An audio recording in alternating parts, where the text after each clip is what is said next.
Welcome, listeners, to another episode of Listen, Learn, and Love, hosted by Richard Osler.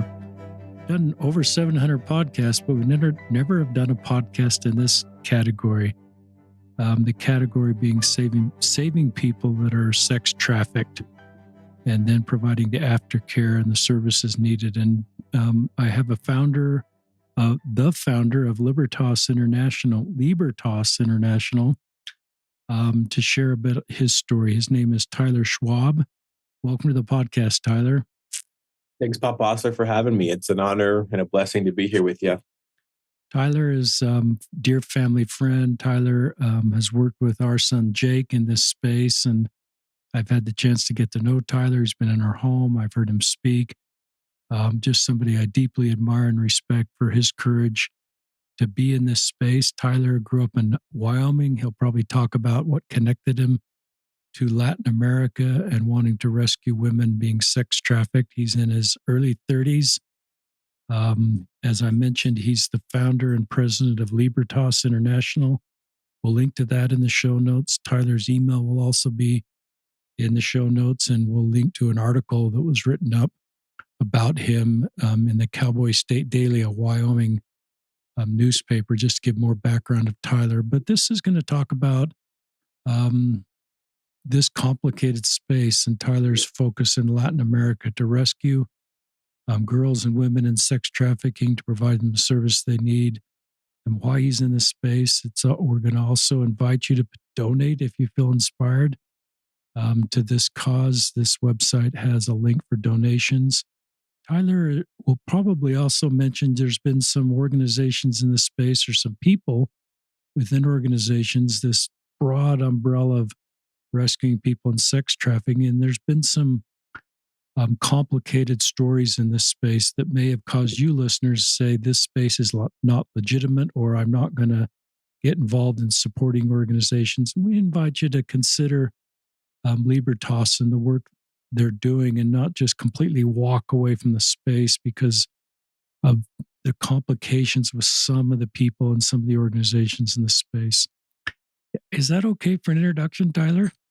Yeah, that's awesome. Yeah, thank you. Thanks for that sweet introduction. So I'll just let you tell your story. You could start with why you got in this space, how you connected with Latin America, what you're trying to accomplish. Just your time to share. Yeah, well, thank you for that awesome introduction. I first connected to this space, growing up in Wyoming. I wasn't super exposed to stuff like this. I grew up pretty sheltered in Wyoming. There's only 500,000 people in the whole state. And so you really have to, I think, would actively seek to find something like this or be exposed to something like this. And growing up where I grew up, it's just very naturally sheltered. But I served an LDS mission. I went to the Dominican Republic, and that's where I first was exposed to just the vulnerability of women in the developing world, the deep injustices that existed down there, and exposed to violence against women, violence against children. And I think the experience that most affected me is just seeing young girls on the streets with European men, American men in their mid-60s, early 70s, and just thinking, why are these girls on the street? What are they doing? Why would they be with these men? They shouldn't be out this late, and just totally putting the blame on them, not knowing, what was actually happening on those street corners, in those encounters, and what would end up happening later. That some of these girls had no choice in what they were doing, who they were with. And it wasn't until I came home from my mission was exposed to a university speaker who told us about human trafficking and what it entailed. And he mentioned the Dominican Republic as a place that he had gone and seen human trafficking. For me, it's like a return, like an RM, like a fresh RM. Like, my heart was just broken. I was angry that people would take advantage of these people that you just grow to love so much. And so I went back. I sold everything I had that had value, mattress, textbooks, anything that was worth, over $50 at that point. You're a college student. You're just so broke. In fact, you're in the negative because you're so much in debt. But I flew back. I tried to do as much research as I could. I would go to these places where supposedly kids were being sold. And my first encounter, I sat down with this little girl. I went into this brothel, not undercover or anything. I wasn't undercover. I was just looking to research, and I was very open about that fact. And and there was this 14-year-old girl working in this brothel and this bar. She had a pimp, and I asked the pimp if I could just have dinner with her. I wasn't going to touch her at all. I just wanted to have dinner. And he thought I was a cop. He threatened me. He told me to get out of his club. And I asked him, I was like, how much is she worth per hour? And he was like, well, $20. And so I'll give you 25 for 40 minutes. And he was like, okay, sounds good. And that was my first exposure to like the evil of these people, of just like $25. Like that's what he was charging for this little girl, for my time with her, and how money spoke to him, and it just totally lowered his defense on what my intentions were. And so I remember talking to this girl, and just my heart breaking of how she ended up here, what she had to do. She was terrified of me when she first sat down with me, and I was very open of like, I'm not here to touch you at all. I just want to get to know your story. And man, you would have thought I just told her that she just won $1,000, like just the relief that flowed over her face. That this specific girl, she was 14, she was small, and she was very Catholic, and so she was very innocent when it came to sex, and came from a very, very, very conservative home. And so she told me, she was like, my first night here, which was the night before, my first client asked for a sex act I'd never heard of. It was anal sex. And I didn't know what that was. And so my traffickers forced me to watch anal sex porn for the whole night in anticipation that I would know what would happen when someone asked for that. And she thought I was going to be the person to ask for that. And her story was, someone came and they offered her an education, they offered her a job. This poor family thought these people were a godsend, sent their daughter with her. And then when she got to this place, they put a debt on her head. They charge her for every piece of food that she eats for the nights that she stays there. So it's a debt she'll never be able to repay. So she feels like she has to work. And then they threatened her of, if you tell your parents what's happening, we'll go after your little sister, who was around 9 or 10 at the time. And my heart broke. It just was just totally shattered. And I went back the next day to see if I could talk to her again. She wasn't there. They had moved her already. And I just spent, a couple of weeks down there learning about these just awful stories that are happening to these girls, some boys, these Haitian immigrants. And I had made the decision in my head, but I was like, well, I'm going to do something at some point in my life when I have money, when I have a career, when I retire, then I'll be actively involved in this. And your son actually recommended that I tell this story on the podcast. I don't share this story very often, but I told him when he was younger, when he was interning, and I think the story just stuck with him. So he's the one that actually told me to share this next part of the Good. story. Is I was coming home, I was coming home on that flight. I took a JetBlue flight down, and then I was taking a Delta flight back that goes to Atlanta, and someone had hooked me up with like the Delta credit card where I got access to the club back then. And so I was sitting in the club, and there was this guy there, and it had this Dominican hat on with like a Dominican saying on it, and this guy he just made conversation with me, and he was like, "Hey, you just get back from the Dominican Republic?" I was like, "Yeah, I did." He was like, "Oh, it's cool. Like I'm headed back to St. Louis. I just got back there too." And he's like, what were you doing down there?" And I made kind of a joke. I was like, "Oh, I was just hitting the clubs, just kind of trying like my dabble in dark humor to kind of relieve the tension that I was feeling."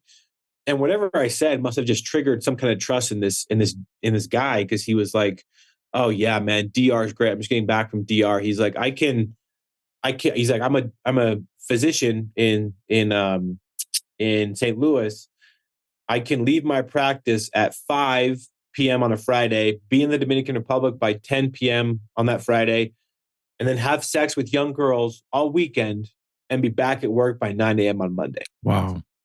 And this guy, I was like, just so disgusted. Like I stood up, walked out, and I just went through some reflecting of like, I can't wait 20 years. I can't wait 25 years. I can't wait another 25 days, because people like this exist right now. And there's girls that are vulnerable to this right now. There's people that are going through this right now. I have to get involved right away as soon as I can, because there's people like this that are abusing these kids. And there's girls like the one I met in that brothel that are being exploited night after night after night. I couldn't wait to get involved. I had to get involved ASAP. And that's how Libertas International was first born. Um, it's a unique story, and I think I'm grateful you're just so honest and straightforward. Um, Here's a question. You're in your 30s now, and you're unique because a lot of people would have just gotten on with their lives and been exposed to a little bit of that, the Dominican. Can you look back at your high school self or your junior high self and just say, now that I'm in my 30s and see do you see evidence as sort of the uniqueness of your life mission, even before you got the Dominican, just more connected to complicated topics and be willing to step into them? Yeah, it's a good question. I give all the credit to like my desire to serve now to my mom because she has such a servant heart. My dad has such a servant heart. My mom has always been good at creating safe spaces to where if someone just needs a place that's warm, where there's food, where there's love, they come to our house to speak with my mom, and she's just so present with them.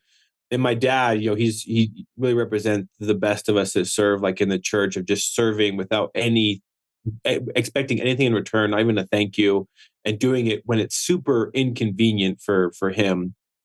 And like I was growing up, my dad would always haul me off the service project, and I was always so annoyed because it was like 6 in the morning and it was super inconvenient. But I just learned so many lessons from him to where I think as I got older, because in high school and junior high, I don't think I was that great of a kid. Like I just wasn't super kind. I was very focused on Tyler. I was very focused on Tyler's needs, on playing basketball. And I think as I just got older, the more of the seeds that my parents planted in me developed because in high school, junior high, I don't know if I was that good of a kid, but I can tell you a moment that kind of put me on this trajectory of maybe one of like unselfishness. Well, I can tell you two actually. First one is, in high school I was obsessed with basketball. Everything was about basketball, basketball, basketball, and I thought I was going to play in the NBA or play college basketball. And I got this tryout at Dixie State to walk onto the team and to try to be something of a basketball player. And I wasn't going to go on a mission. Like I was like, that's not for me. Like I don't need that. So I went and tried out at Dixie State, and I just like, I got, what's the right term to use? I got destroyed. I got outplayed. I was not fast. I couldn't jump. Everybody was taller, faster, stronger, better shooters, better dribblers, and just got embarrassed. You shouldn't even be on the same floor. And so on my drive home to Wyoming, I called my mom, like, "Hey, tryout didn't go so well. I think I'm gonna go on a mission instead." Which really changed the whole direction of my life because just I was on a life just full of selfishness, and obviously a mission can really change that. But on my mission, I still don't know if I 100% believed in everything that was being taught. I remember, and I wasn't, like I was telling you, I was so selfish. And like back then we had like the quads, like before Yeah. we had like the online scriptures. And I just did not know the scriptures. I always skipped seminary. My seminary teachers were nice enough to like let it slide because, small town. But I remember first night in my mission, I'm sitting here with all these missionaries. I just feel so out of place already. And this very enthusiastic MTC teacher, he was like, "You guys want to know the secret to missionary work?" And everyone's like, "Yes, we want to know. We want to know." And like, well, go to Moroni chapter 10, verses 3 through 5. You know that verse that everybody knows now. And all these missionaries from Utah, from Idaho, a couple from Washington are there in a second, just in a split second. And I'm flipping through the Psalms. I have no idea where the book of Moroni is. I'm like, oh man, I'm in trouble. And so I'm like, I tell the teacher, what page is it on? And he's like, oh, it's on page, 514 or whatever the page is. And so I'm like, okay. So I flip the pages and I'm like, oh, I'm in Exodus. I'm not in the right book. I'm super lost. Like the verse that you guys are reading is not what I'm reading. And so my companion was nice enough to flip a couple 100,000 pages for me to get to the book of Moroni and reading like that verse and that promise. I went on the mission, didn't know if I believed it, didn't know the scriptures from anything. And just felt like such a hypocrite. I was testifying of, this savior that I didn't know if I believed in. I just felt like such a hypocrite. And in my second week in my mission, my companion was ran down by a car, and he was hit by a car. I flipped over his face when he hit the pavement. He looked like Two-Face from The Dark Knight. Just his face is all torn off. Picked him up, had his bloody head against my chest, and walked into a hospital. Thought he was dead, and I just quit. I was like, I'm done. This people don't get run over by cars in the U.S. I got to be done. I'm done with this. Went home, started packing my stuff. And I had this missionary that was like, look, sleep it off. Like you're in a state of trauma right now after what you've just seen. Sleep it off. And if you want to go home tomorrow, I'll take you home. So like, okay. So I got permission from my mission president to take a couple weeks and recover my recover from the trauma that I witnessed and try to heal. And in those couple weeks, I really decided to just dive into the New Testament specifically and to see if I believe this. And so I read the New Testament. I was reading about, Jesus. I was reading the Book of Mormon for the first time. And I remember in a companionship study, I was telling we got to the part in the third Nephi where Christ comes to the Americas. And I didn't even know that happened. I was 19, I was a missionary. So I was telling my companion, I was like, hey, did you know this happened, that Jesus came to the Americas? And he was like, yeah, I know that. He's kind of like, it's kind of like a base of our religion. I was like, I had no idea that actually happened. But like I was reading it and just like, I got to the end of the New Testament, read the Book of Mormon, and I was like, either this Jesus Christ is the savior of the world or he's a lunatic because of the stuff that he's claiming to be. Like, he's healing the sick and he's walking on water, but he's also saying that he's the only way through salvation. Like, that is a wild thing to say if you're not the savior of the world. And so I took that promise in Moroni and I prayed to God and I said, um, if it's real, I'll stay. If I don't feel anything, I'm gone. And I stayed. I got my answer. I stayed. I served out my 2 years, and just Jesus's words of loving people, to supporting people, the work of justice, the helping the poor, how he acknowledges women and their value. It's just something that I just internalized over those 2 years, and have just based my life around it since. I'm not perfect at it, but it was my mission experience that really transformed me into a less of a selfish kid from Wyoming. Thanks for just sharing some of your personal story in here. This is a podcast. You're a listener. That people do that a lot, and um, that's a beautiful chapter in your life. Really painful, and just. But I love the New Testament and the Jesus that you just shared. I see a picture of Jesus in the background on your wall. One of my favorite versions, depictions of him, I guess is the right word. Um, I love the New Testament, that Jesus that loves everybody, and his work and the work you're doing that models that. A lot of missionaries might like see something like you saw, a European with a young girl, and kind of like that's not, kind of put that in the back of their mind and then get on with their life. But do you want to talk? It's really unusual for what you did, as a lot of would be aware. I was aware of things in England that I was uncomfortable with, but I wasn't aware of any trafficking situations. But you you've kind of, your whole life now is pivoted on going back to the Dominican Republic, and that experience in the brothel and having a firsthand, being curious. I guess you were curious enough to sell everything, go back to that brothel. It's just really unusual, and your whole life is pivoted on that. It's forever changed your life, because it isn't like you did this for a year and then got on with your life. This is your life. In many ways, this is what you decided to define your life as, is helping people that are being trafficked. Do you want to just talk more about that? And when you left the brothel and you got on that plane in Dominican with that connecting flight in Atlanta, did you think, this is what I'm going to be doing for at least for the next 10 years? You've done this for over 10 years, and you may be doing it for the rest of your life. Yeah, that's a good question. It's just the injustice of it, where the Dominicans were so good to me when I was a missionary. They were so kind to me. They opened up their home. I only got a door slammed in my face twice in my whole mission, but it wasn't by Dominicans. It was by like expats from Germany or the United States who were living in Dominican Republic. It was never a Dominican. So like they just accepted me. They loved on me. And so to know that people were taking advantage of the most vulnerable in that way, it was just something that I couldn't sit with. It made me so mad. And like when I came home from a mission, I really struggled to find a purpose, just because you just lose yourself into service and you just fall in love with the people. And for me, as I was a selfish kid growing up. To be able to lose that even for 2 years and just read the scriptures every morning and serve my companions and serve these people, it was such an influx of just joy and life into me. And when you come home, I'm glad there's, the church is giving more resources to this, but the coming home for a missionary can be really hard, because then you kind of flipped and you kind of need to be selfish again. You need to focus on what you want to study. You need to focus on how you're going to make money. You need to focus on when you're going to get married. You need to focus on how you're going to just you. And it just really struggled with that.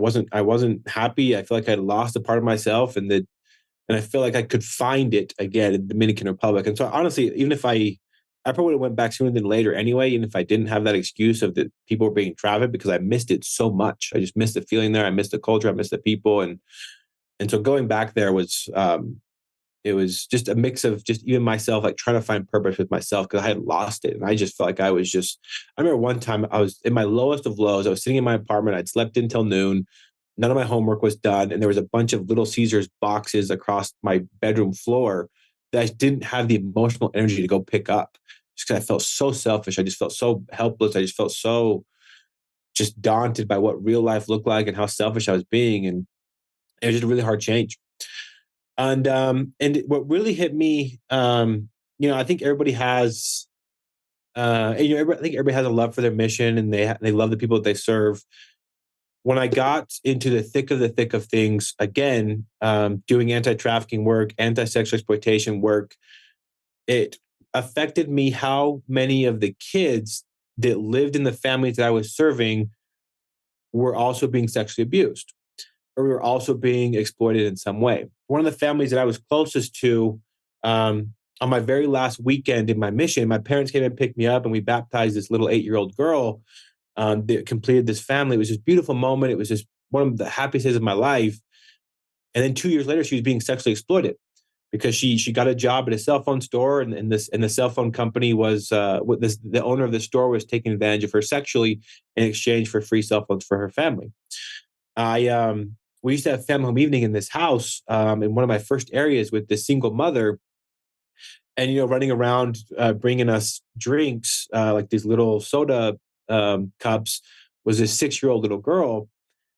And 7 or 8 years later, she discloses to me on one of my trips back that during that time, her dad, who lived in a separate house, was sexually abusing her, and did it for 5 years. And I heard like 5 or 6 stories of that, of just people that I was really close with, on my mission, that were also being sexually abused and sexually exploited. So it even hit home even deeper to me, to where it wasn't just happening to girls that I didn't know yet, but it was also happening to girls that I had known, and I had known for a long time. And it just, experiences like that just keep reinforcing why this work is needed. The work of rescue, the rehab, of rehabilitation specifically, because sexual abuse, trafficking is one thing, but sexual abuse is so prevalent in the world that we live in today that, I mean, there has to be organizations, there has to be individuals that fight it, even though it's probably a losing battle. It's a battle that we might not ever win. It's still a battle worth fighting. A battle worth fighting. Tyler has listeners a bachelor's degree in healthcare administration and MBA, so he's didn't just spend all this time in Dominican. And I like that you have that, because now you're the founder and president of this nonprofit, and the complexity of putting together a nonprofit that focuses on Latin America. So I love that have these skills as well as this understanding of the need. I don't know what you like to talk about next. I don't know if you talk about Libertas and why you started and what you hope, what it is accomplishing and how people can help, or anywhere you want to go, Tyler. Yeah, so Libertas International, our mission is the recovery of victims, supporting police units in the recovery of victims of human trafficking, the prevention of human trafficking, which prevention in our mind, it means a really good prosecution, really good restitution, and then making sure that these stories of these bad guys are published everywhere so that it creates some kind of fear for people that may engage in this type of behavior. And then the aftercare. That's where we spend the majority of our resources, of taking care of these survivors, meeting those basic human needs of love, shelter, medical, and working our way up so that these survivors can open businesses, so they can get their tattoos removed, so they can go to college, so they can do all these things. That's where we spend the majority of our resources. And Libertas, we work in all of Latin America. We've dabbled in all of Latin America, but our three main countries are Dominican Republic, Guatemala, and our main operation happens in Colombia. In Colombia, our main operation is serving survivors of human trafficking that have been abused by American citizens, foreign citizens, supporting them in their aftercare, and then going after the American bad guys, these American people that have traveled, that have found the most vulnerable that Latin America has to offer, and have chosen to exploit them, going after them, going after their wallets, going after their time to make sure they go into prison, and then sharing those stories with the public so that people know what type of people are traveling to engage in this type of behavior. So that's our work so far. It's been good. This year's been a record year for us as far as I think the current count is we've achieved justice against 7 American citizens this year, and hopefully we'll have it 10 by the end of the year. We got some really good news this morning about some cases involving 3 really bad American guys. They're still free, but the walls are closing in on them. And our average age of the survivors that we support is 14 and a half. And our youngest survivor in our survivor family is 19 months old. Well, um, that's a real difference. I think you were pragmatic in your earlier about the totality of this, and but this is where it gives me hope, listeners. Is everyone that's brought out of trafficking, moved into aftercare, and the bad guys put away is a win, and it changes the trajectory of a life. And so this is a cause worth fighting, even if it's a big, difficult, challenge that may not be solved by one organization or one person. This is a cause worth fighting. Uh, I'm a marketing guy, listeners. So when you sort of say, I'm going to focus on these 3 countries of Latin America, you understand the language, obviously, the culture, you love the people. That, that I like that. And I like that you want to not just get people out of sex trafficking, but you want to do the prosecution and the aftercare for people. And I have a soft spot for aftercare because that's where our son Jake is, as you know, is where his work is. And where his clinical training is and the work he does. And that is a really complicated space to help survivors of trafficking, because their survival story doesn't just end, as you know, Tyler, when they're rescued. That's a really important milestone in their long journey to healing. And that's what aftercare, talk about aftercare though, because you understand this better to me for our listeners. Yeah. So we had this. I'll tell you a story. We had this case of we call it Project Bat Bridge. We call it Bat Bridge because of it has to do with Austin, Texas, and the. Well, I'll bring that story around about because it's a really cool. There's a reason we named it Bat Bridge. So about a year and a half ago, we got this little girl who was rescued from this Airbnb, and she was taken to the police station, and they were going to charge her with theft. She's 15, little girl, and this police officer that had training, he was like, something's not right. Like something in the situation is off. Why were you rescued from an Airbnb? Why are they telling you that? Why were those words on your police report? And so she was detailing of like, look, I'm a victim. Like, I was rescued from this Airbnb, but there was this American guy in it, and this American guy was abusing me and my 2 friends, and an American guy at that point had ran off to the States. So this girl was like, her social worker had sent her to a mandatory stay in an aftercare home that's government run. It's a 6-week program that she had to go to, and she was pleading with this police officer. She was like, "Well, what am I supposed to do after when I get out? Like, I'm still going to be poor. I'm still going to be supporting my grandma. My mom still wants to kill me." When this little girl was around 3 years old, she reported her dad for abusing her, but she was so young, she didn't have the words to describe what had happened to her. So she told the cops, "My dad stabbed me with a hairy stick." That's the words that she had to describe what was happening to her. And mother didn't put the blame on this little 3-year-old girl, said that she wanted it, said that she was seducing this guy. And so since then, this mother has been paying bullies in her school to try to convince her daughter to try to kill herself. Just an awful, awful, awful upbringing. And so she's pleading with the police officer, "What am I supposed to do when I get out?" And so he writes down, it was either my phone number or my social worker's number. They were like, "Look, call this number. Supposedly this group helps girls who have been abused by American citizens." Gave her this number, and I wish she would have saved this because now I would have it framed, because it was like her rosary. Like it was like this one hope that she had is getting help of like this little piece of paper. But they do like cavity checks in these after homes when you go in to make sure you're not smuggling weapons or drugs. And so she had to like hide it in her armpit, hide it between her toes, and then had to do everything she could before she memorized the number and then get rid of the paper. So when she got out 6 weeks later, she could call somebody and try to get some help. And so when she got out, she called us, and we have this thing which we love to do. It's basically like a welcome to the family dinner, where we empower them with choice. We say, where do you want to go eat? What do you want to eat? McDonald's, KFC, steak? What do you want? Let them choose. Bring their family. She brought her grandma, brought her dog, because where she's from is a dog-friendly city, so dogs can go anywhere that humans can. And we sat down and we talked. How do we get you to a place where you can be successful? And so she didn't start naming names yet of this American guy, but she told us that she was in extreme poverty. She needed some food, needed some housing, and that she wanted to finish high school. And so we just slowly but surely worked our way up Maslow's hierarchy of needs to where we got her into high school. She was getting therapy. She was in rehab to where she could get to a place where she could potentially finish high school. And we had this case come through, this other case in New York about this man named Victor Galarza, and he went to jail. His name started ending up in the media, and our little girl read about him and the justice that these 9 survivors accomplished with this guy from New York, this Victor Galarza. And this survivor was like, "I want this too. I want justice too. I want the guy that hurt me to pay for what he did."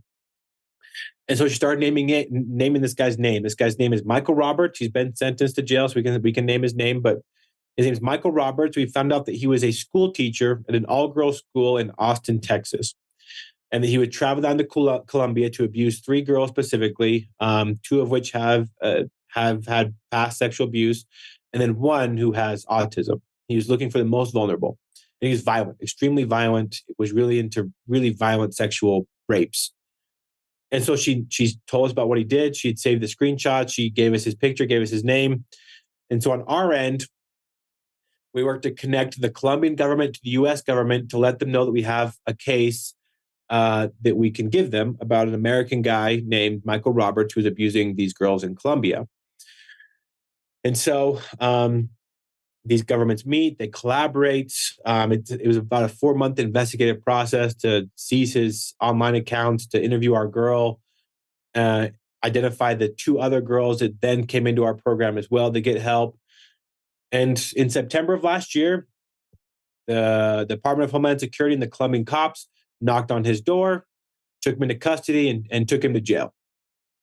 And then 4 months after that, we all went to federal court and spoke on behalf of the survivor in federal court about what this guy had done, to plead with the judge to give him the maximum sentence that he could, and also to take his cash with the restitution claim. We took his cash, took 150 grand from him. And she wrote a letter. Our girl wrote a letter that she then read in federal court, and talking about all the stuff that this guy that he put her through, what she's accomplishing now, how she's planning on graduating high school this year, studying social work, which your son actually talked to her and gave her that recommendation, so that one day she can work for Libertas International to help support survivors like her. And her last words of her statement were, "If I could go back in time, I wouldn't change what happened to me. I would convince your mother never to give birth to you, to spare the world the pain that you would then bring to it." Wow. And that was the last word that this Michael Roberts heard before the U.S. Marshals took him off to jail. After that, after he had received, after she had got justice, after he was in jail, she started telling her story to local media about what had happened, about who this guy was. And the online forums with like some of these American expats, some of these American pedophiles really blew up out of fear, because he had been sentenced to a long prison term. He had got a lot of his assets taken from him, and now he was suffering through mass embarrassment because his face is all over the media. And we realized that this was a form of prevention, because there were conversations that these guys were having amongst themselves, like, "Hey, we gotta not go to Colombia if we're gonna do this, because like those guys are going after these people." And there's I love superhero movies. It's kind of my thing. And there's this superhero movie that came out last year called The Batman, where all these criminals are committing crimes. They're spray painting banks. They're robbing convenience stores. And the bat signal goes up, and all these criminals stop committing crimes. They look at the shadows and they flee because of the fear that Batman may or may not be in the shadows. And so we named this case Bat Bridge because of that case, because of the fear that it's creating amongst these American pedophiles, because the story is being so widely shared. In Austin, Texas, there's a bridge that is home to the highest population of bats in the United States. And every night when the sun goes down, millions and millions of bats fly out from the bridge. The bridge is always full of people watching this experience. And so the night of the night of the sentencing this year in Austin, Texas, we all went out on the bridge, and to see all those bats fly up under the bridge and fly out into the night, knowing what had just been accomplished for this specific survivor on this day, was something very beautiful to me. And it's a wraparound thing of what Libertas International is all about on the justice side, on the prevention side, but then on the aftercare side as well. We're still supporting this girl. We still want to see her continue to heal, continue to thrive, continue to be happy, continue to live in this safe space. And hopefully one day she can join us on the Libertas International team as one of our social workers. And we're committed to helping make that happen for her. Wow. I love hearing stories like that. As you were talking, Tyler, I thought of a quote from one of LDS church leaders over last weekend. We're recording this right after General Conference. It was Elder Cook talking about the next life, all wrongs will be made right. And I agree with that, listeners, but I also, I don't think that's an invitation for us to not do what we can do now to make things right. And so here's a story of making things right now. And so we have the ability in our area of influence to make things right now, or improve the lives of people in mortality, even though we know, for those of you that are LDS, all things will be made right. But that doesn't excuse our responsibility to do things now in our circle of influence. So I love this story and improving mortality. And then I love this vision of her joining Libertas as a social worker and being able to walk this road with other survivors. There's something about somebody that's been in that desert and knows the desert of being trafficked to be able to give hope to others. You're doing that, and people that have actually walked this road give hope to others. Talk about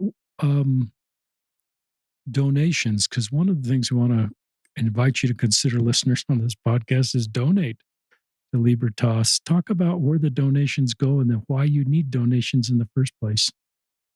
Yeah, so the donations is honestly what helps us, keeps us going, and that's a lesson that I had to learn. I worked for the Make-A-Wish Foundation for a while, and I served as a wish granter, where I would go to these kids' houses and I would get their details of the wish and they bring it to headquarters. And I would ask. I learned a lot from Make-A-Wish, because Make-A-Wish was a way that I could get involved with my time versus my resources. And when I worked for Make-A-Wish, they told me of we kind of have the dual thing of you have to listen to what nonprofits need. If nonprofits say that the thing that they need most is your time, then you give your time. But if nonprofits say the thing that they need most is the resources, that means they need the resources, because they're serving this population, they're granting wishes, they're serving survivors. And so it really changed my perspective on when nonprofits would ask for money in the past, I always kind of get a little annoyed where it's ask for money. But now it's no, as a founder of a nonprofit, I ask for money all the time, because I know I'm not asking for me. I'm asking for these survivors that then come into our family, survivors like the survivor that I just mentioned. And so the best way to support Libertas with your donations is to become a monthly donor. If you go to libertasfreedom.org or libertasinternational.org, it's the same website. There's a donate button. You can become a monthly donor of anywhere between $5 a month to $1,000 a month. And it just goes to help us plan out, our budgets for the future, plan how many survivors we can serve, helps keeps our staff funded. We have a part-time social worker in Dominican Republic, in Guatemala, and 3 full-time staff in Colombia, a psychologist, a social worker, and then an ex-police officer who focuses just on the interventions and restitution and justice against these American traffickers. But when people give monthly, my biggest thing is I always want Libertas to be a safe space because asking for help is not easy. in all my conversations with survivors of human trafficking, of sexual assault, of bullying, of just all these different things over the last 10 years, I've grown to appreciate just the vulnerability that it takes to be like, look, I'm going to share with you the most intimate and awful thing that's ever happened to me or happening to me, and I need help. Like, that is not an easy thing to do. That is so very hard. It takes so much vulnerability. And so I always want to make sure Libertas is a safe space to where when a survivor is brave enough to share that with us, that there's a space for them in our program, that there's a space for them of like, thank you for sharing that with me. I'm so sorry for what's happened to you. Here you are safe. Here you are loved, and here you will get help. And so, like, we had an experience this last month of two amazing little girls that I'm so just impressed with and so in love with. They're just so amazing. Um, they were abused online by an American guy. This American guy reached out to them and said, "Hey," um, he pretended to be someone from their middle school, and he asked for some intimate pictures for both a 14-year-old little girl and a 12-year-old little girl. And they believed this guy that if they sent them these pictures, that they would get money in return to help their families. And what ended up happening is they were sextorted. This guy ended up threatening them, saying that he was going to publish them all over the internet. And so in the end, this 14-year-old girl and this 12-year-old girl, they felt trapped, they felt lost, they felt used, and they didn't know where to turn. And so they turned to us. They came to us through our contacts with the police, and they're two amazing, amazing kids. And they came to us and they told us this intimate thing, this awful, awful thing. And here they got love, they got acceptance, they got healing, and now like they're both in school. They weren't in school before. We helped their mom set up a little small business where little girls help on the weekend. And like every single night, we get a little voice note from them on WhatsApp. It's maybe like 20 seconds long, but it's just expressing this profound gratitude. And the littlest one, she's a sweetheart. She's 12 years old. She called me the other day, and she's just thankful. And we never asked for thank yous. We never asked for our help is always 100% free. Never expect anything in return except for they work really hard in making their dreams come true. And this little girl, she said to me the sweetest thing because the abuse went on for about a year about what was going on. And she just expressed thanks to Libertas International. She said, I felt more joy in the last 15 days than I did the whole last year. And to hear like this profound statement by this little 12-year-old girl is just, it's one of those moments where you're like, okay, like God has me where I'm supposed to be. And the work of healing and the work of justice is blessed by him. And I'm so glad that we have monthly donors that gave monthly to create a safe space to where this 14-year-old little girl and this 12-year-old little girl came to us seeking help, seeking safety, and that's what they got. I love hearing those stories. Um, talk to, and I think you may have done this in an event I attended, where you talk to parents, American parents that are worried their own kids are going to be trafficked, and talk about the statistics of if they become a victim, where it usually starts, and what they can do to keep their own kids safe. Because there's probably a lot of American parents, LDS parents listening that have young kids. Talk to them and just what they can do to keep their own kids safe. It's really good. I'm glad you brought that up. There's a lot of like misinformation online where it's like you see someone share like a Facebook post. It's like, oh, there's white van at Target. They're looking to traffic your kids.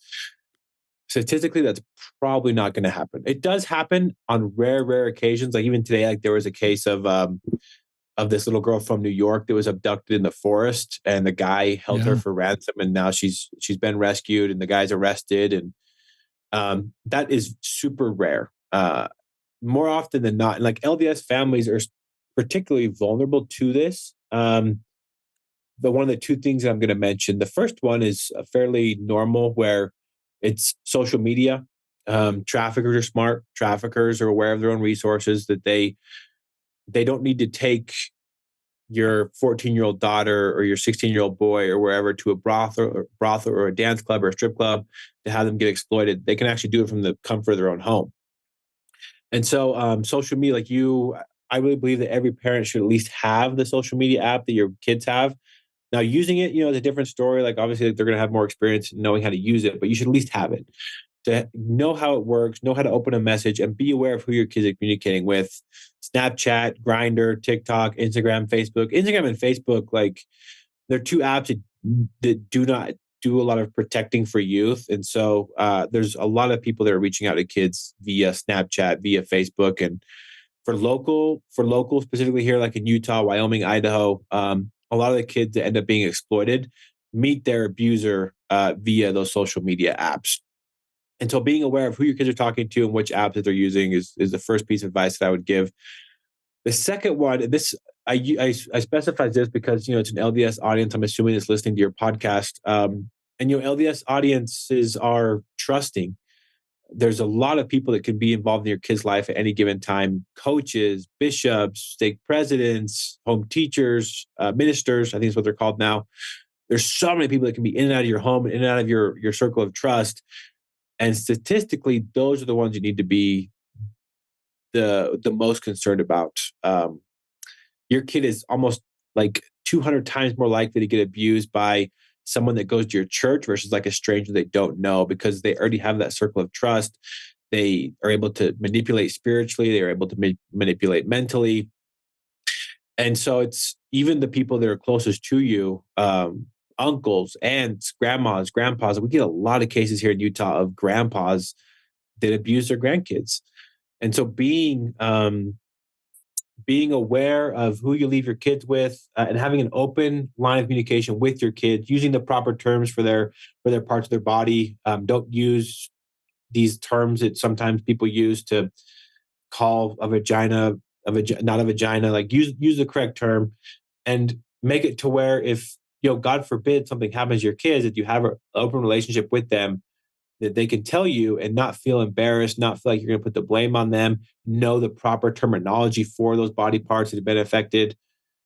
That would be my recommendation for LDS parents, just because so many people, because it's a beautiful thing, the LDS community, how tight knit we are, how we look out for each other, we help each other out when people are in need. And predators know that. Unfortunately, predators know that, and they take advantage of that closeness, of that community. And it's something that I always tell those parents, because it's what I see most common in the LDS community. That's a really helpful discussion. That's consistent. I'm sort of a data-driven guy, so I agree with the data you're suggesting. Anything's possible on a stranger situation, but it's more likely to be somebody that's a trusted whatever in their circle. Talk about yellow flags that a parent might see that their kid is in a potentially sexually abusive situation. Their mood is a big one. If their mood changes drastically, if they're tired, if they're even moodier than what a normal teenager is, like that's a red flag that something is happening.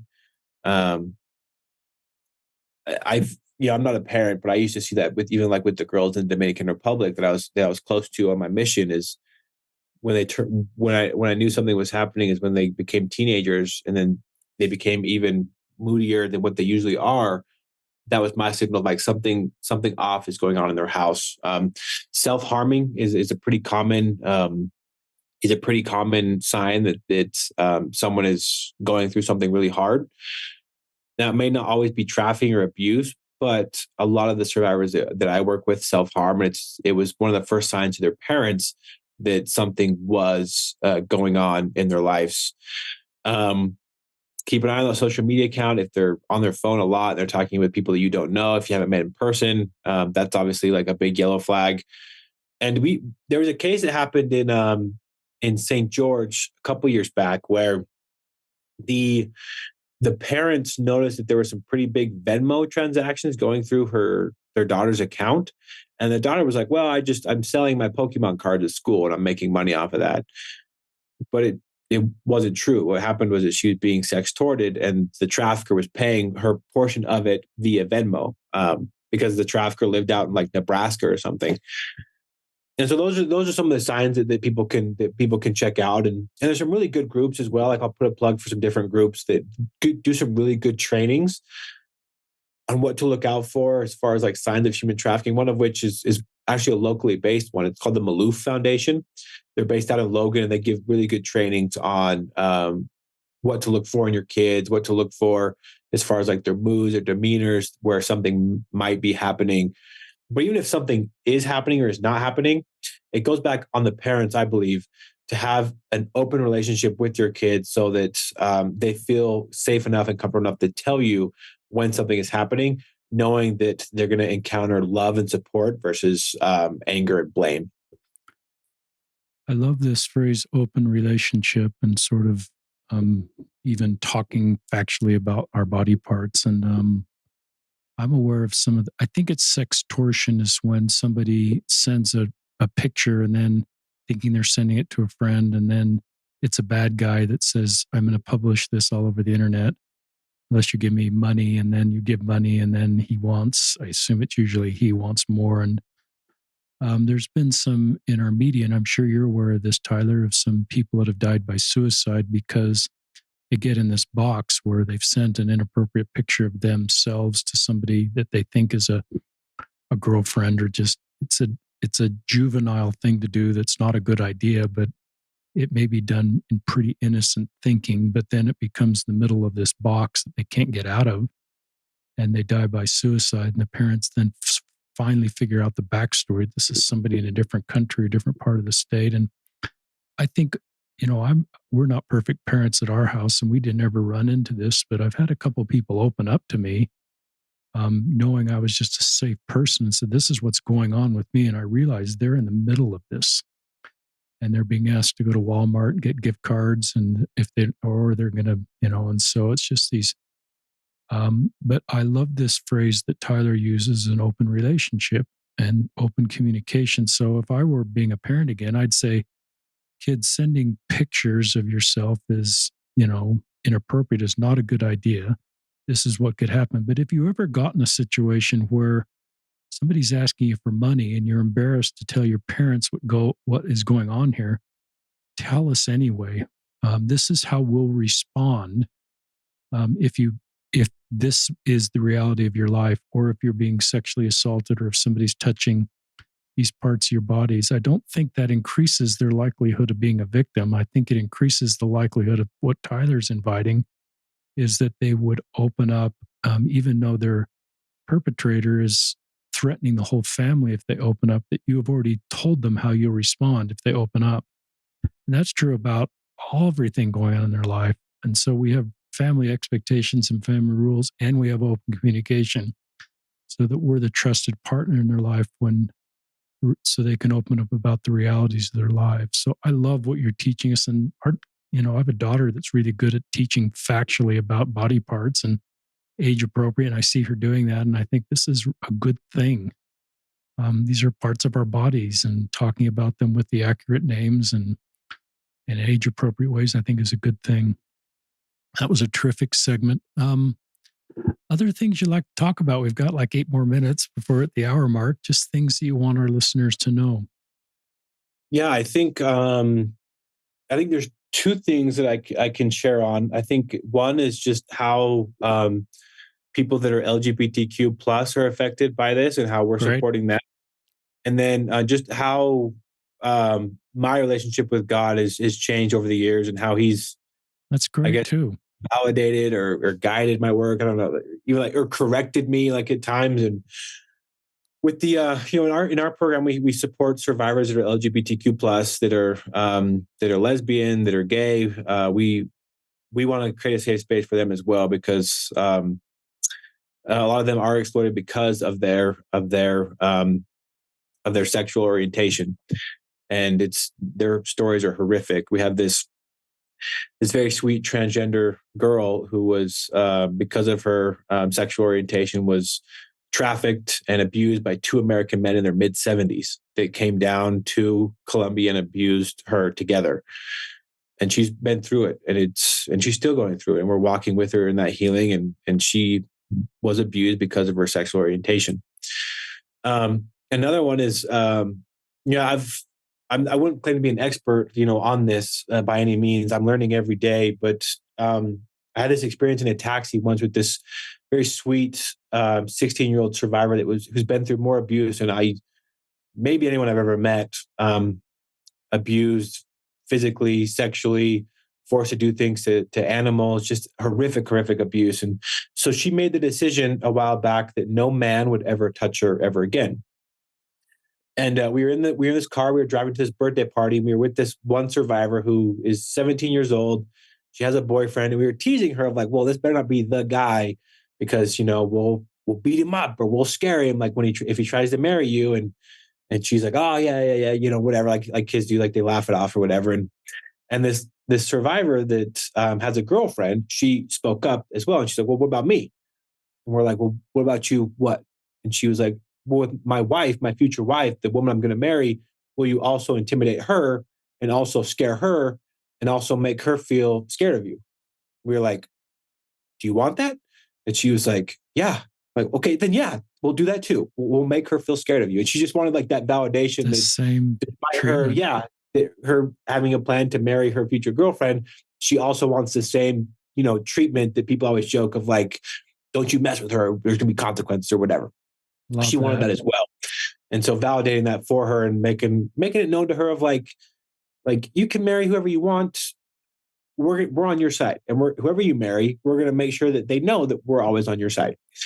So very, very sweet. And we always want to make sure our program is inclusive for those as well. Cause I mean, better than anybody when someone reaches out for help and support, and they have a sexual orientation that's different than maybe other people.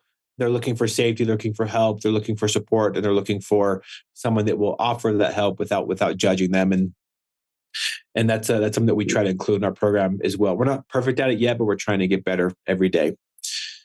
And then the God thing, I mean, I people ask me this all the time where, how has your relationship with God changed or evolved or done all these different things? And it's definitely it's not perfect. I will tell you that. It's definitely my relationship with God is sometimes really good. And then on me, I'm sometimes very angry and upset about the things that are going on.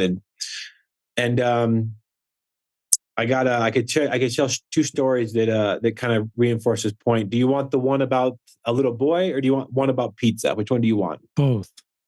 Okay, I'll share with you both. Okay, so the pizza story, that one happened first. So I'll share that one. Um, the pizza story happened around 2018, 2019, 2018, and just angry. I was angry with God. I'd seen some things. Some survivors that were very close to me had passed away. Some had been murdered. Some had taken their own life, and just very disappointed with what the world was looking like. And so I spent my 28th birthday in Peru, and my grandma, she is every year since I was like 4, she's always given me $50 for my birthday, just to use whatever I can use it for. When I was a kid, I used to use it to buy the new GameCube game. In college, I took myself to the movies with a buddy, and it was this. I had the $50 for my birthday because she gave it to me early because she knew I was going to Peru. So I'm in Peru, and I'm at this aftercare home, and it's an aftercare home for girls under the age of 12. And so it's just chaos. Like there's just because they had planned this really sweet surprise birthday for me, and they wanted to play and they wanted to talk, and we had these meetings with these government officials, and I just didn't have time to give them. I need a half an hour. That's all I need was just half an hour. And so I was like, how do I distract these 10-year-olds for half hour? And what I think of as a pizza, order pizza. And I happened to have the only money that I had on me was that $50. And so I called Pizza Hut and I was like, can you deliver ASAP, please? And I was like, bring me whatever $50 worth of pizza is. And they're like, yeah, yeah, sure. Sounds good. So I bring the pizza, the girls eat, and we're able to have our government meeting for half an hour and then go play with the kids. During the day, I noticed that there was this new little girl in the aftercare home that I'd never met before. She was quiet. She was a little taller than the rest of the girls. She was 11 and she was Venezuelan.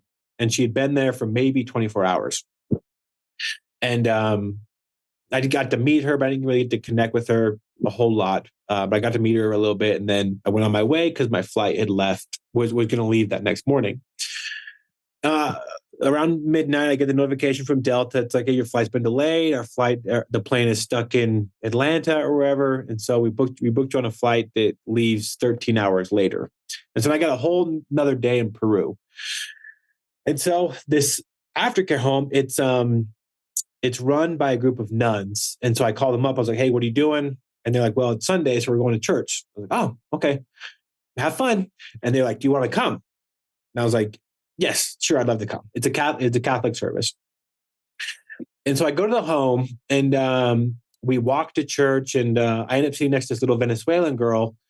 And she'd been in the aftercare home for about 48 hours. She had some bruises on her arm. Um, and the nun kind of gave me a quick spiel of like her story, where she was trafficked from Venezuela to Peru, and she was forced to perform sex acts at stoplights, and that's how before she was rescued. And so I'm sitting next to her, and I'm engaging conversation with her, and she's pretty open, and I was like, so how do you like the aftercare home? Do you like it okay? And usually when girls come from the street to the home, it's not a good transition at first, because nobody likes being taken out of their normal, even if their normal is hell. And so I'm sitting in this church and I'm like, well, how do you like the aftercare home? And she was like, oh, I love it. It's awesome. And I was kind of like taken aback. I wasn't actually sure how to respond. I was like, really? Like, why do you like it? And she was like, well, my favorite food is pizza.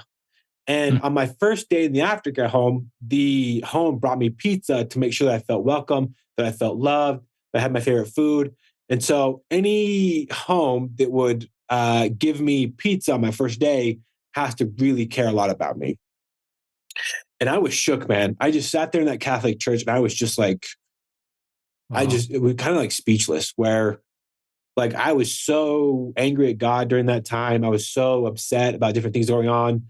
And God, in a very subtle reminder, used $50 and a pizza to let this girl know that she was safe and loved, but also to let me know, hey, you may love these kids a lot, but don't ever forget that I've loved them longer.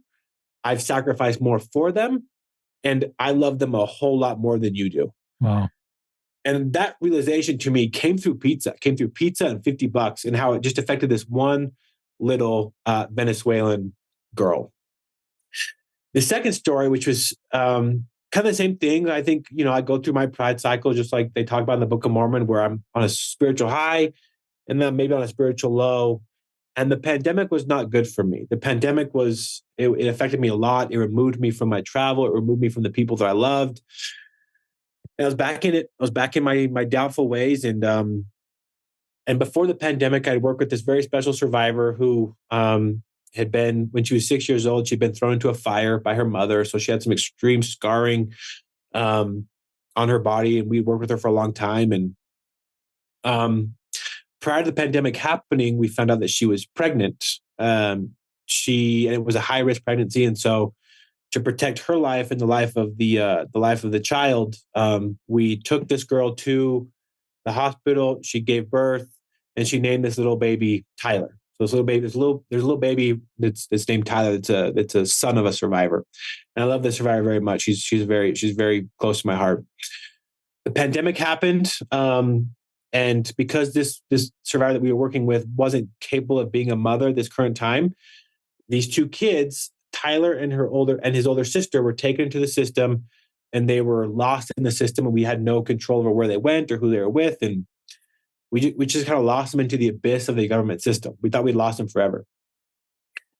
During the pandemic, we were doing as much as we could to try to work cases, to support survivors, to enact justice. And I met this really cool missionary couple from an evangelical church in Guatemala that had identified an American man that was using his position as an American missionary to gain access to vulnerable girls and exploit them.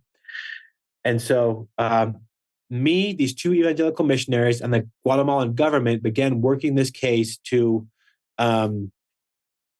try to get this guy in jail. And I became really close with this missionary couple. They're a really great couple, very sweet, very kind. And we worked this case together. The guy went to jail, and he'll never be able to abuse these kids ever again. And so then me and this missionary couple, we kind of lost touch for about 6 months. And so I'm back in Guatemala. I'm sitting in a Domino's Pizza. It's interesting how pizza always plays a weird role in like some of these stories, but I'm sitting in a Domino's Pizza and I'm just reflecting on the pandemic. Travel had just opened up. I'm getting some pizza ready to take to a different aftercare home when I get a phone call from this missionary. And she was like, "Hey, I got a question for you." And it's like, I was like, "Okay, cool. What do you got?" And she's like, "Well, we're in the process of adopting, and we've been trying to adopt in Guatemala for a long time. It has never quite worked. I never quite got a good feeling about it, and we just got placed with these children because now we don't get to choose who the children are. We just we offer ourselves to the Guatemalan government, and they pair us with kids that meet the needs that we're requesting." And they're like, "I just want to call you and let you know that I had the weirdest thing happened." And I was like, "Oh no, what happened? Like bad guy? What happened? Like what would you do?" And she's like, "No, it's nothing like that. It's just I was paired with this little boy that happens to have your name." And I was like, "Really?" And she's like, "Yeah, it's super uncommon. I don't know of a Guatemalan named Tyler. Would you mind taking a look at his case file?" And I was like, "Yeah, sure." It's the same kid. The No. exact same, yeah, it's the exact same kid that we'd helped rescue the mother had given birth, named their son after me. And we'd lost those kids forever in the system. And this missionary couple that I became friends with, in this case against this American missionary, then got paired with Tyler and his older sister. And once again, just sobbing in this dominoes where I'm just like, I told this missionary, I'm like, "I know this kid." Like I explained the whole story of how I knew his mother and all these different things. We're crying on the phone, and I have her on speakerphone, so like everyone's just looking at us speaking English, and we're just crying. And once again, it was God's reminder of like of once again, I love these people more than you do. And even in the darkest times, in a global pandemic, in extreme poverty and in exploitation, I can make good things happen. Like there's nothing that you could have done here that would have paired up this family except for my holy hand. And he's right. There was nothing I could have done. There was a point where I did everything I could do, and God took over the rest. And now, like they are this missionary's kids. They live a great life. They go back and forth between, I believe, they're from Missouri and Guatemala, and he's just a little boy named Tyler. And I've never met him personally. He's never met me. Hopefully, we meet one day. But his story and that of his sister and his mother is just how God reminded me that God is there and that God loves these people much more than I ever could. Those stories are treasures, Tyler. Listeners, those of you that work in really complicated spaces and see the human suffering, I think it's logical to get angry at God and say, "God, you have the power to not have this happen. Why does it happen?" So I've learned to validate people that are angry at God, and I think He can handle it. And I've had some of those feelings at times too. But I love that you also um, see His hand in these two beautiful stories. I'm reminded of a book I haven't read by Kate Holbrook. I believe it's by Kate Holbrook, an LDS author who has since passed away. Both things are true. And this is you can be angry at God and see his hand, and all in the same lifetime or maybe even the same day. Um, and so I think that's okay. It's just mortality is really complicated. And if you're in these really complicated spaces like Tyler and our son Jake is, and some of you listeners, it's really complicated. Why doesn't God fix all this and not just wait to the next life, as Elder Cook talks about, where all wrongs are made right? He certainly, in the doctrine of the LDS faith, is the ability to do anything he wants to do in mortality. But I love these stories and I love your work. And I get emotional because this is a big deal what you're doing. It's changed your whole life.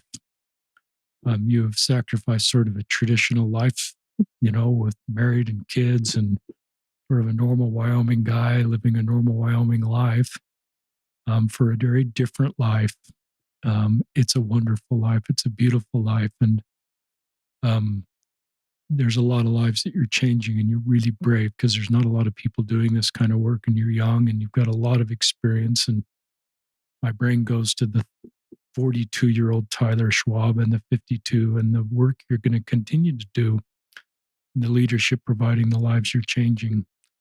Um, Question, I'm going to keep you on if you can, you know, Ah, my pleasure. there's people that are in really tough spaces, like my therapist friends in general, and others, maybe firefighters or people on the front line, and just deal with trauma and see so much pain and have to develop boundaries so that they can compartmentalize that, if that's the right language. And any advice from your own experience to others that are trying to be in really complicated spaces and sit in complicated human situations and also have enough boundaries to keep themselves emotionally healthy enough that they can continue to have a life and continue to be in these complicated spaces? Oh, that's a good question. Well, I definitely say like the life of trauma, like being exposed to it is definitely the hardest of two paths. Like there's this old movie called The Matrix, like old movie like mid 2000 or something, where the guy in the Matrix, he offers this guy two pills, a blue pill and a red pill. And if you take the blue pill, you get to just live in bliss. You get to not know what's actually happening. Much easier, much happier, much more chill. And the red pill, like it's a lot harder. You know what the truth is, but it actually gives you the chance to make an impact. And like that's why I really admire just like the work that you do and giving a voice to so many of our LDS brothers and sisters who maybe have felt unseen, to where it would be a heck of a lot easier for you to just not do that and just True. pretend that everything's good, everything is good, everything is just like what I'm going through right now. It's good. And the hardest path is one that you've chosen, where it's like I'm going to give a voice to these people. I'm going to open myself up to their pain and bear it with them.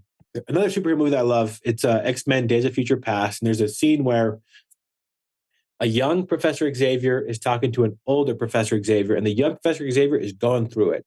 He shut off his mind to hear the pain of others, and he's just like, I can't turn on my mind to hear them because there's so much pain and there's so many of them.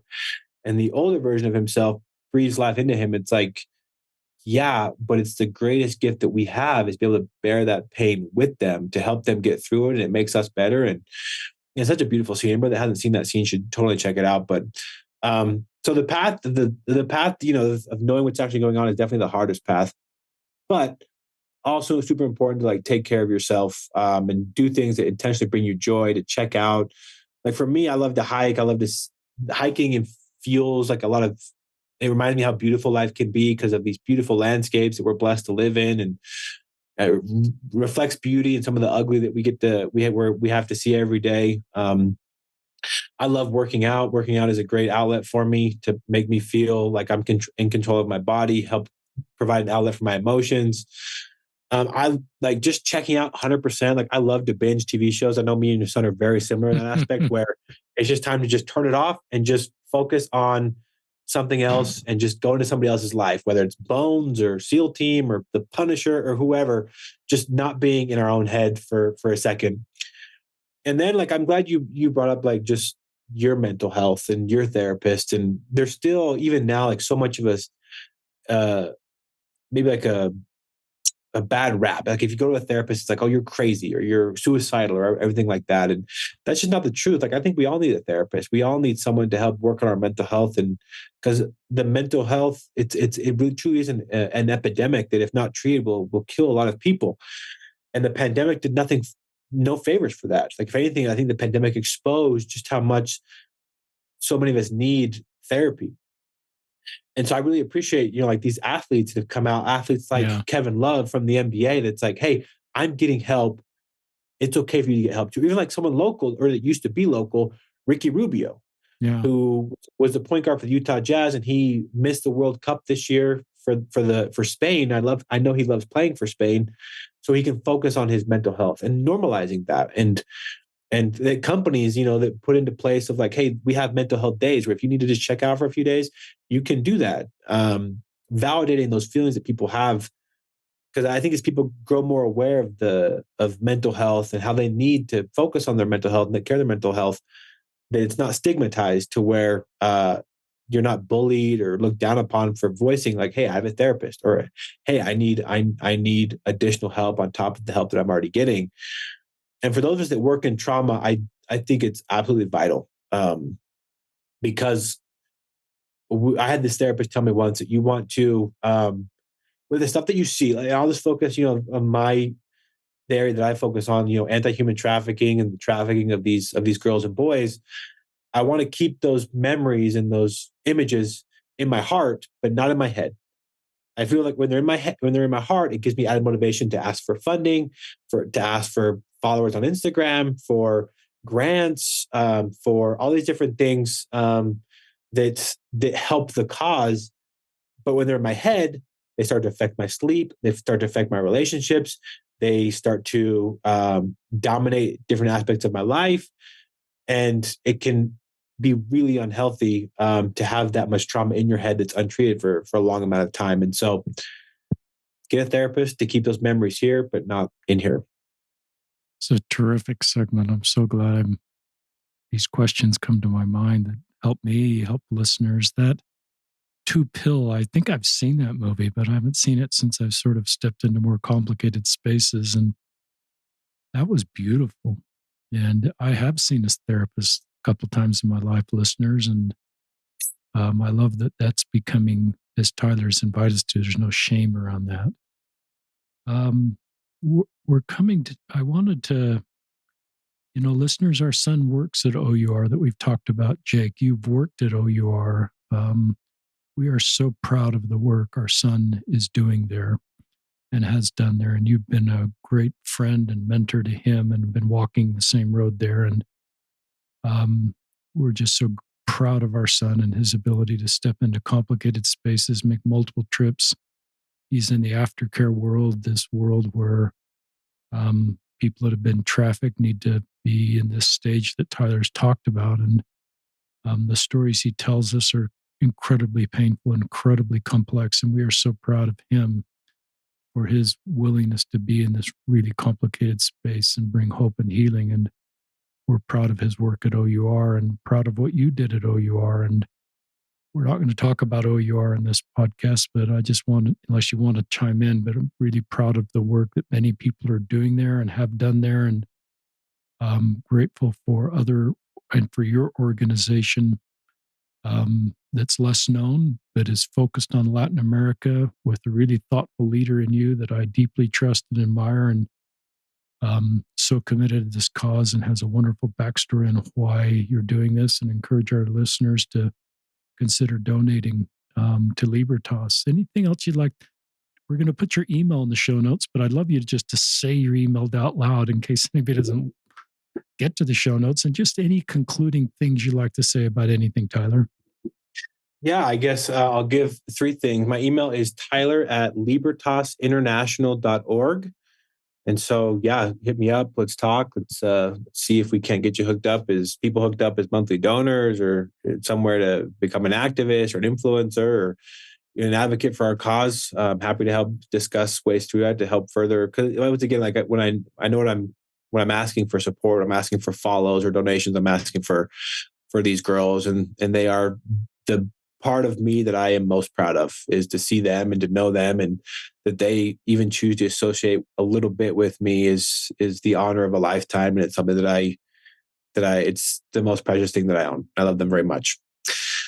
Two is just to validate what you say about Jake. Like, Jake is such a beast and he's such an awesome guy. And I don't know if he listens. I don't know if he'll listen to this all the way through, but if he's listening, Jake, I love you. So proud of you. Thank you for your friendship. And I can tell you, Jake is as the top 10 things I enjoy about living in Utah, Jake is in the top 10. That's awesome. And so he's a good guy. And then, I would, my last thing is just, once again, I know when I ask for support, when I ask for donations and followers and downloads on our podcast or whatever, like it's not for me. It's not for Tyler. Like, if I was asking for Tyler, I wouldn't feel comfortable enough to ask for Tyler. But I'm asking for these survivors, like the ones that took down this professor from Texas, this 19-month-old baby that's now in our care, that we're looking to support her. She also seeks justice on behalf of the American man that raped her, the little girl who got a pizza at a church and helped her know that God loved her, that someone's looking out for her. Like, I'm asking, for people like her, and I will ask for them all day and all the time. And our staff that's paid, our local staff at Libertas International, they're the ones that make everything go. It's a Colombian-led staff. It's a Dominican-led staff. It's not an American-led staff. I'm super intentional about empowering the Colombians to fulfill the work of justice and heal their people with a little bit of support from our end. And And I just thank you for the space, man. I appreciate the space you give me on your podcast, and I can talk about my faith and some of the ups and the downs. I feel kind of embarrassed now, like sharing the story of how I had to flip through a couple thousand pages to get to Moroni, because I was looking through the Psalms That's looking for funny. Moroni. But it's part of my story, it's part of my growth and part of my story, and how I've come a long way. Still a long way to go, but it's always a good story to share, and only a specific faith audience that's part of the LDS culture Gets it. understands the struggle of like the quad and having to find Moroni in the midst of the Psalms, and not knowing that there's a separation between Old Testament, New Testament, Book of Mormon, and the Doctrine and Covenants.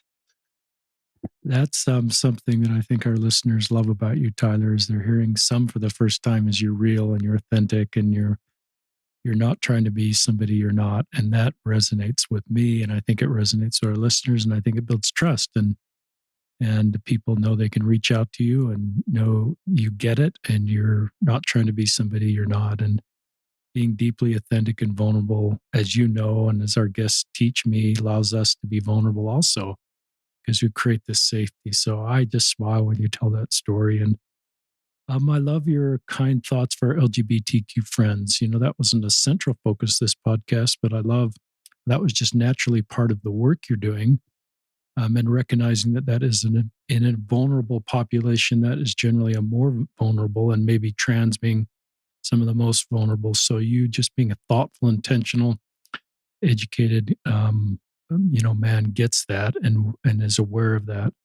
So listeners, in the show notes, we'll put Tyler's email. We'll put Libertas international.org. We'll put the Cowboy State Daily Story, a little more background on Tyler. We'll also put his Instagram account.